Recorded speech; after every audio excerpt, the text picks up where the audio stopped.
तो कहानी की शुरुआत से पहले आपको बता दें कि ये मूवी इप मैन की सच्ची कहानी पर आधारित है, जो कि बहुत फेमस कुंग-फू मास्टर था। यहाँ तक कि उसने ब्रूस ली को भी मार्शल आर्ट सिखाया था। इप मैन विंग चुंग नाम के मार्शल आर्ट का मास्टर था, जो कि चाइना का ट्रेडिशनल मार्शल आर्ट है, और उसने अपनी पूरी लाइफ इसी मार्शल आर्ट की प्रैक्टिस और उसके प्रमोशन में निकाल दी थी। तो कहानी की शुरुआत मार्शल आर्ट की फाइट को दिखाते हुए होती है, जहाँ इप मैन भी इस फाइट को देखने आया होता है। वो फाइट देखते देखते अपने पुराने दिनों को सोचने लगता है। यहाँ से सीन शिफ्ट होता है और हमें एक फ्लैशबैक दिखाया जाता है, जहाँ इप मैन एक डॉक्टर के पास आया होता है और डॉक्टर उसे बताता है कि तुम्हें कैंसर हो गया है, इसलिए तुम्हें कीमोथेरेपी करानी होगी। लेकिन इप मैन डॉक्टर को कुछ जवाब नहीं देता और अपने घर लौट जाता है। इसके बाद हम बिली नाम के अफ्रीकन मैन को देखते हैं, जो कि इप मैन की विंग चुंग एकेडमी में आता है और वहाँ इप मैन की स्टूडेंट्स के साथ लगी फोटो को देखकर बहुत खुश हो जाता है। तभी बिली इप मैन के स्टूडेंट से मिलता है, पर किसी को भी उसकी भाषा समझ नहीं आती है, जिससे बिली की एक स्टूडेंट से फाइट हो जाती है। लेकिन इस फाइट में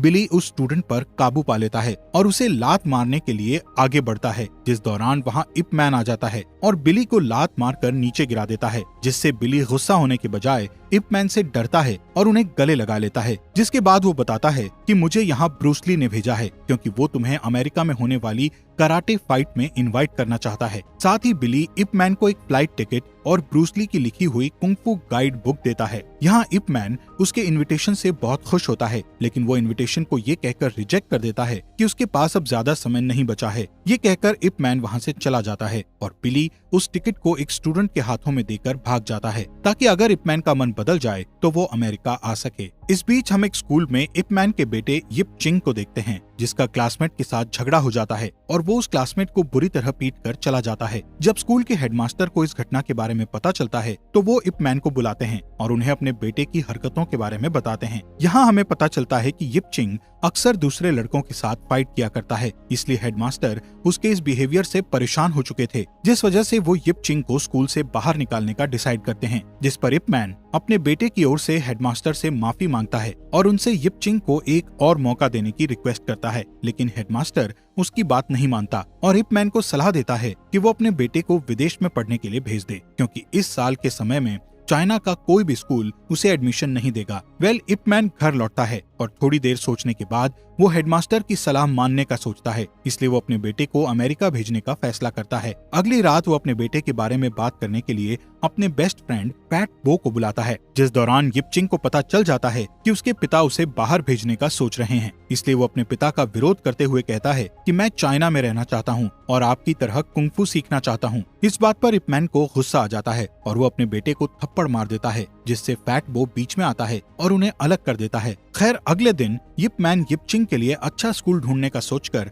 अमेरिका चला जाता है, जहां उसे खान नाम का एक आदमी पिकअप करने आता है, जो कि यिप मैन को चाइनीज बेनेवोलेंट एसोसिएशन में ले जाता है। असल में ये एसोसिएशन एक ऐसा संगठन था जो अपनी चाइनीज कम्युनिटी के लोगों की अमेरिका में हेल्प किया करता था। इस एसोसिएशन का मेन टारगेट अमेरिका में चाइनीज कम्युनिटी के लोगों को हेल्प के साथ साथ अपने कल्चर को बढ़ावा देना था। इसलिए इप मैन अमेरिका में भी अपने बेटे को एक चाइनीज स्कूल में एडमिशन दिलाना चाहता था, जिसके लिए उसे चाइनीज एसोसिएशन के लीडर से परमिट लेना जरूरी था और इस वजह से वो लीडर से मिलने आया हुआ था। यहाँ इप मैन की मुलाकात मास्टर वैन और कुंग-फू मास्टर्स के एक ग्रुप से होती है। इससे पहले कि वो उन्हें यहाँ आने का कारण बताता कि तभी मास्टर वैन उसे टोकते हुए कहते हैं कि तुम्हारा स्टूडेंट ब्रूस ली विदेशियों को कुंग-फू सिखा रहा है, और इतना ही नहीं, ब्रूस ली ने इंग्लिश भाषा में एक कुंग-फू गाइड बुक भी लिखी है, जिससे मुझे डर है कि फ्यूचर में ये विदेशी हम चाइनीज लोगों के खिलाफ होकर कुंग-फू स्किल्स का यूज कर सकते हैं। इस बात पर इप मैन को गुस्सा आ जाता है और वो वैन से लड़ने के लिए तैयार हो जाता है, लेकिन बाद में वो खुद पर कंट्रोल करता है और वहाँ से चला जाता है। इसके बाद वो रूम में आकर अपने बेटे को कॉल करता है, लेकिन यिप चिंग उससे बात नहीं करता है। इसके बाद हम वैन को देखते हैं, जो कि अपनी बेटी योना को कुंग-फू की ट्रेनिंग दे रहे होते हैं, जिससे हमें पता चलता है कि योना को मार्शल आर्ट्स में कोई इंटरेस्ट नहीं है, बल्कि वो चीयर लीडर गर्ल बनना चाहती है। खैर, अगली सुबह खान इप मैन को अपने एक दोस्त से मिलाता है, ताकि वो यिप चिंग के डॉक्यूमेंट्स को बनाकर उसे यहाँ एडमिशन दिला सके, पर उसे यहाँ भी कोई हेल्प नहीं मिलती है। इस रात यिप मैन ब्रूस ली के इवेंट में जाता है। जब ब्रूस ली की नजर अपने टीचर पर जाती है तो वो बहुत खुश हो जाता है। इवेंट खत्म होने के बाद ब्रूस ली और यिप मैन मिलते हैं और उन दोनों के बीच काफी बातचीत होती है, जिसमें यिप मैन उसे अपने बेटे के ट्रांसफर पेपर की बात करता है, जिससे उसे यहाँ के स्कूल में एडमिशन मिल सकता है। यहाँ ब्रूस ली यिप मैन की मदद करने के लिए मान जाता है साथ ही उसे हार्टमैन नाम के एक स्टूडेंट से मिलाता है जो कि यूएस मरीन्स में काम करता है। इसी बीच वहाँ व्हाइट कराटे नाम के स्टूडेंट का ग्रुप आता है और ब्रूस ली को लड़ाई के लिए चैलेंज करता है, जिससे ब्रूस ली बिना सोचे उनके चैलेंज को एक्सेप्ट कर लेता है और फिर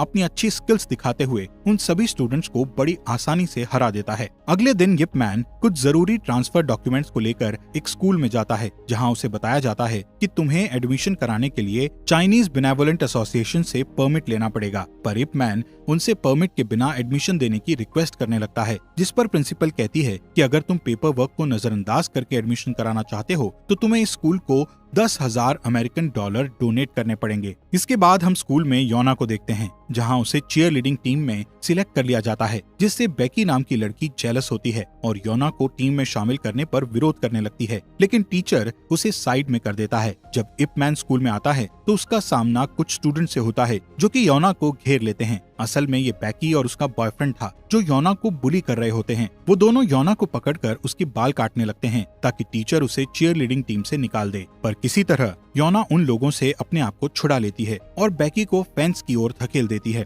जिससे बेकी के फेस पर खरोंच आ जाती है। यहाँ योना जैसे ही फेंस के गेट से भागती है तब उसे एक लड़का पकड़ लेता है। ये देखकर इप मैन वहाँ आता है और योना को गेट से बाहर कर देता है, जिससे इप मैन का हाथ गेट में फंस जाता है। इसके बाद वो अपनी कुंफू स्किल से सभी बुली करने वाले स्टूडेंट्स को पीटता है, जिससे सभी स्टूडेंट्स वहाँ से भाग जाते हैं। यहाँ घर लौटने के बाद बेकी अपनी माँ से शिकायत करते हुए स्कूल में हुई घटना के बारे में झूठ बोलती है कि उस पर एक चाइनीज लड़की ने जानलेवा हमला किया है, जिससे उसकी माँ को गुस्सा आ जाता है। इसलिए वो अपने हस्बैंड को कॉल करके घर पर बुलाती है। इस बीच योना यिप मैन को अपने साथ घर पर ले जाती है और उसकी मदद करने के लिए अपने पिता से परमिट के बारे में बात करने की कोशिश करती है, जिस दौरान वैन उसके चेहरे की हालत देखकर हैरान हो जाता है और उसे काफी गुस्सा आता है, क्योंकि वो ये मानने के लिए तैयार नहीं था कि उसकी बेटी को लड़ाई में पीटा गया है। यहाँ वैन गुस्से में आकर अपनी बेटी को थप्पड़ मारता है, जिससे वो रोने लगती है। तब यिप मैन योना की साइड लेता है, जिस पर वैन उसे कहता है कि तुम्हें मेरे परिवार के मामले में बोलने की जरूरत नहीं है।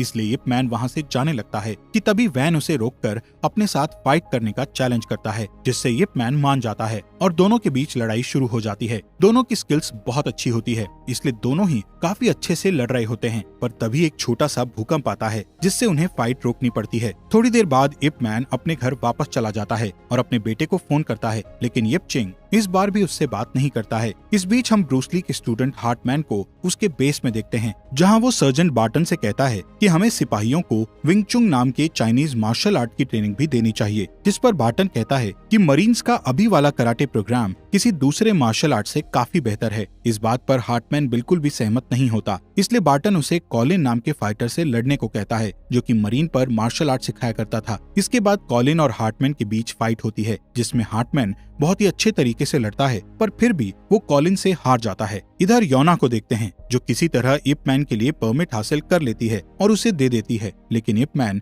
उसे फाड़ देता है, क्योंकि उसे पता है कि योना ने ये परमिट धोखे से लिया था। यिप मैन योना से कहता है कि मैं वैन की मर्जी से उस परमिट को हासिल करूंगा। खैर योना उसकी बातों को इग्नोर करते हुए उसे चाइनीज फेस्टिवल में इनवाइट करती है। दूसरी तरफ हम मरीन हेडक्वार्टर में देखते हैं, जहां हार्टमैन अपने कमांडर को चाइनीज कुंफू का डेमो दिखाता है, जिससे कमांडर इम्प्रेस हो जाता है और बार्टन को इसे सिखाने का ऑर्डर देता है। साथ ही वो हार्टमैन को चाइनीज फेस्टिवल में जाने की परमिशन भी देता है, जिससे बार्टन परेशान हो जाता है। इसलिए वो कॉलिन को इस बारे में बताता है, जिससे कॉलिन भी उस फेस्टिवल में जाने का फैसला करता है, ताकि वो सबको बता सके कि अमेरिका के कराटे कुंफू से बेहतर हैं। इसके बाद हम फेस्टिवल का दिन देखते हैं, जहाँ इप मैन भी आया हुआ था। वहीं हार्टमैन फेस्टिवल की रिकॉर्डिंग में बिजी होता है। थोड़ी देर बाद योना वहां आती है और यिप मैन को बाकी के मास्टर्स के साथ बैठने का कहती है, लेकिन वो मना कर देता है। इस बीच हम वैन को देखते हैं, जो कि पेपर वर्क में बिजी था। तभी अचानक बेकी के पिता वॉल्टर अपनी बेटी का बदला लेने के लिए योना के घर आते हैं। वॉल्टर यूएस इमिग्रेशन में काम करता था, जिसका फायदा उठाकर वो वैन को एक इलीगल केस में फंसा देता है और उसे गिरफ्तार कर लेता है। दूसरी ओर कॉलिन फेस्टिवल में आकर कुंफू मास्टर्स के साथ फाइट करने के लिए चैलेंज देता है, जिससे मास्टर्स उसका चैलेंज एक्सेप्ट करते हैं, पर कॉलिन सभी को एक एक करके हरा देता है। इसके बाद जब वो एक फीमेल मास्टर पर हमला करने वाला होता है, तब यिप मैन उसे लात मारकर दूर कर देता है, जिससे यिप मैन और कॉलिन के बीच लड़ाई होने लगती है। कुछ देर लड़ाई चलने के बाद यिप मैन कॉलिन को हरा देता है, जिससे सभी चाइनीज लोगों को खुशी होती है। और सभी एंजॉय करने लगते हैं। इसी दौरान वहाँ योना के अंकल आते हैं और उसे अपने पिता की गिरफ्तारी के बारे में बताते हैं, जिससे योना और इप मैन तुरंत इमिग्रेशन ऑफिस जाते हैं। दूसरी तरफ बार्टन को कॉलिन की हार के बारे में पता चलता है तो उसे बहुत गुस्सा आता है, इसलिए वो चाइनीज बेनेवोलेंट एसोसिएशन के लोगों को मारने के लिए निकल जाता है। इधर वॉल्टर वैन पर आरोप लगाता है कि उन्होंने चाइनीज लोगों को अमेरिका में बसने के लिए फर्जी डॉक्यूमेंट्स बनाए हैं, पर वैन अपने आरोपों से इनकार करता है। लेकिन फिर भी वॉल्टर एसोसिएशन के सभी लोगों को गिरफ्तार करने के लिए अपने लोगों को भेज देता है। यहाँ इप मैन और योना को ऑफिस के अंदर जाने के लिए एक अफ्रीकन रोक देता है। तब पता चलता है कि वो अफ्रीकन बिली है और वो यहाँ काम करता है। बिली इप मैन को बताता है कि वॉल्टर ने एसोसिएशन के सभी लोगों को गिरफ्तार करने का प्लान बनाया है। तब योना के अंकल अपने फ्रेंड को कॉल करते हैं और गिरफ्तारी वाली बात बताकर उसे बाकी के लोगों को अलर्ट करने का कहते हैं। लेकिन अचानक से वहाँ बार्टन आ जाता है और सभी को पीटने लगता है, जिसके बाद वो उनसे वैन के बारे में पूछता है, क्योंकि उसे लग रहा था कि कॉलिन को वैन ने पीटा था। खैर मास्टर्स उसे इमिग्रेशन ऑफिस जाने को कहते हैं, इसलिए बार्टन उस जगह के लिए निकल जाता है। इधर इप मैन जब मास्टर्स के पास आता है तो उसे पता चलता है कि बार्टन ने उन पर हमला किया था, इसलिए उसे बार्टन पर बहुत गुस्सा आता है। लेकिन वो अपने इमोशंस को कंट्रोल करता है और एसोसिएशन के सभी लोगों को वॉल्टर से बचाने के लिए उन्हें अपनी जगह को खाली करने को कहता है। दूसरी ओर बार्टन ऑफिस में जाकर वॉल्टर से कहता है कि मुझे वैन चाहिए, जिसे मैं मरीन हेडक्वार्टर ले जाकर उससे फाइट करना चाहता हूँ। इस बात पर वॉल्टर उसे परमिशन दे देता है और बार्टन वैन को जबरदस्ती अपने साथ ले जाता है,